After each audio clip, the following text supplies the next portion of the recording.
Uh, in line with what we're talking about, I noticed lately that you've been licensing or dealing with a lot of smaller companies, especially in the United States. Fantasy Flight, we just talked previously, the previous show about Through the Desert. What is the reason for that, or is that strictly a monetary reason, or what? No, it is not a monetary reason at all. I'm very much on the contrary. I don't think that the percentages are higher with small companies. You might get 1% more or so, but if you look at the sales figures, of course, if you go with big companies, they are much, whole dimension higher.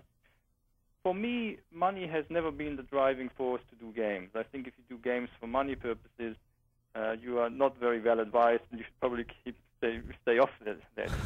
For me, game design is something that comes from my heart. I've been doing that as long as I can think. When I was 10 years old, I did my first games and so on, yes. And it has always fascinated me. And I have often found that working with small companies, I had opportunities to realize projects which I might not have been able to do with other companies. And I see a lot of enthusiasm in small companies, a lot of quality work in small companies. They dedicate themselves to the games.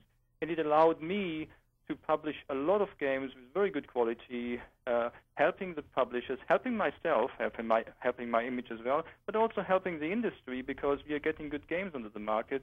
And I think it's just an enormous win-win situation. And as I say, as money isn't the main driving force, there's nothing to keep me going with small publishers. It's really nice. It's getting to know other people, getting to know other people in different countries is just absolutely fascinating to me. Boy, it is. I couldn't agree with him more. Let me ask you this. Have you ever, this is probably a little bit off the wall, but have you ever considered merging technology where you take a board game and use the current technology of the day?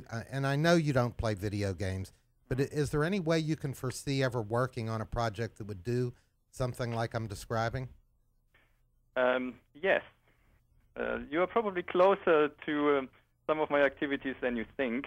Oh, we have spies, Reiner, that have been watching you 24 hours a day. I am working on some of these projects, and I think there are very lots of resources in some of the bigger companies behind these ideas. And I'm involved in some of these enterprises a little bit, and it takes some time to get there.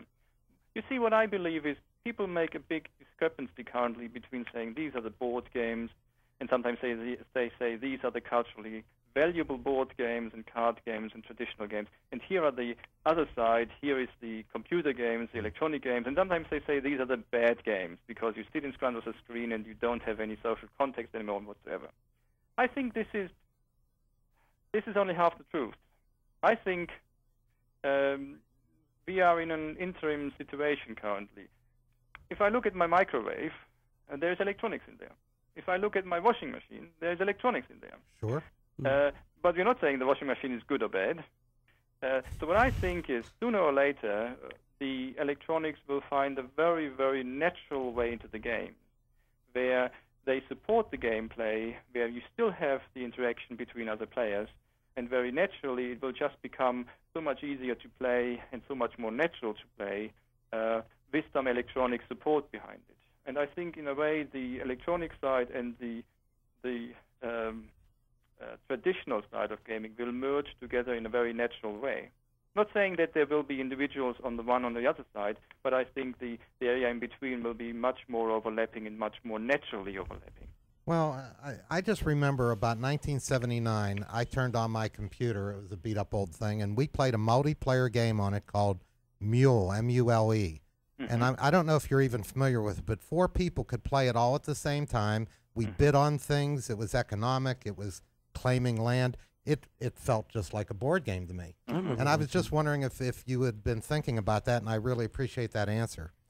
Do you have, I guess we're getting down to the last couple minutes here. Do you have a favorite? I mean, of all the games you've done, all the games you've designed in the past years, is there one that really stands out for you? In a way, they are all my children.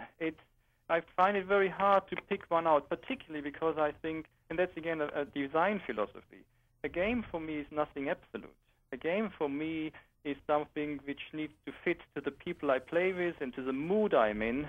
And there is always a different good game for a good occasion. And if I play with my parents, for example, we play very different games than if I play with my gamers around. Probably the true answer, what is my favorite game, is always the one I'm currently working on, because I'm so excited and enthusiastic about it. And if it weren't my favorite game, I would go to my favorite game and design this one. So there is something new, and that keeps my attention. Yes, and that's what makes it such a great opportunity to design games, because you can go into a new world every day, and you are the master, if you want. I mean, not in the wrong explanation, but you can define how the world should look like. You can create your own world. I find that absolutely fascinating.